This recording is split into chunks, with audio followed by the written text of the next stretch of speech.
Hey guys, what's up? Welcome back here to today's edition of The Fishing Teacher, and really appreciate you guys checking out today's video and spending some time with me. Got a fun little video for y'all today. We're going to be talking about what I consider the 3 top bass fishing lures in the history of bass fishing ever. This was sort of hard for me to pick the 3 out because there's a lot of competition for it, but how I determined it is I looked at these 3 lures and I said, okay, what are the 3 lures that have withstood the test of time as far as catching bass over decade after decade, and also the lures that catch bass in a diversity of water as far as a lot of different water conditions, different parts of the country. So I've got 3 here that I'm gonna lay out, and we're gonna talk about them and give you guys some tips and advice on fishing them. Also, guys, just 2 quick housekeeping tips before we get started that we guys love to hear every day. Just wanted to remind everybody to please swing by fishthemoment.com and check out my lake map breakdowns. We got our spring lake map breakdowns up on the website right now.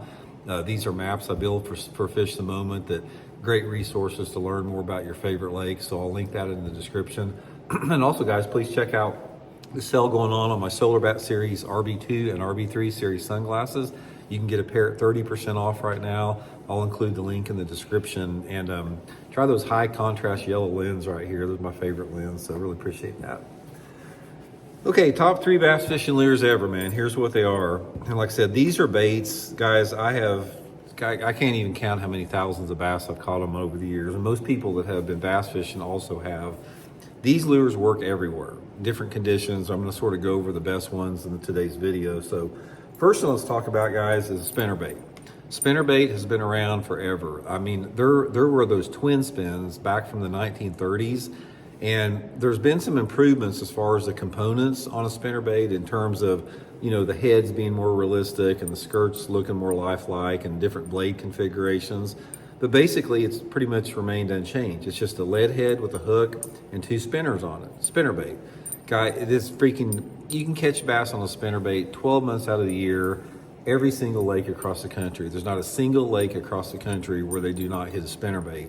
The only difference is, as far as being consistent on a spinnerbait, is matching your spinnerbait to the conditions you're fishing. And those, when I'm talking about matching the spinnerbait, I'm talking about the blade size, the blade colors, the skirts, the size of the head. All those have to be matched in correlation with the water temperature, the water clarity, and the type of cover that you're fishing. But once you mix those up, guys, it's pretty easy to catch them on it. Also, guys, every one of these baits, if you go into my playlist on my channel here, I've got like a bunch of videos on spinner baits and everything we're talking about in the video. So spinnerbait, you can't count that out. Okay, the next one, guys, right along there is a jig. This is my Blaukat throwback jig. Jigs, like the spinner baits, have been around forever. They used to make them out of marabou and horsehair, bucktails, that type of stuff. But the other materials now we use is living rubber and silicone. But you can't beat the jig, guys. Jig is a silent lure. It resembles a crawdad. Very versatile lure. You can fish it. You can swim it just under the surface. You can fish it on the bottom. You can drag it. You can pitch it and flip it in heavy cover.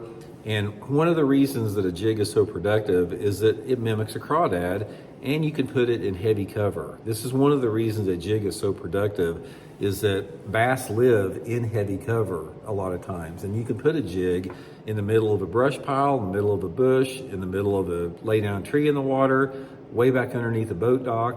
It's like a 4x4 lure, and one of the reasons it's so effective.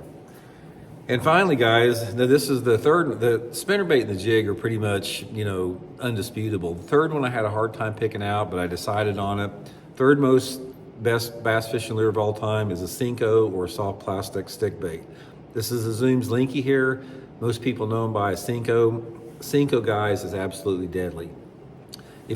I would say if you said, Randy, you can have one lure, and that's the only lure you can fish with from now on, period, as far as being consistent, what would it be? Just give me a soft plastic stick bait, because you can fish a wacky rig like this. You can fish it on a shaky head. You can fish a Texas rig. You can fish it on a Carolina rig. You can use it on a trailer on different type of baits. The reason it's so good is it's natural. It looks like a little worm in the water. It doesn't telegraph itself. There's no noise for it to give itself away. It has withstood the test of time and will continue to do so.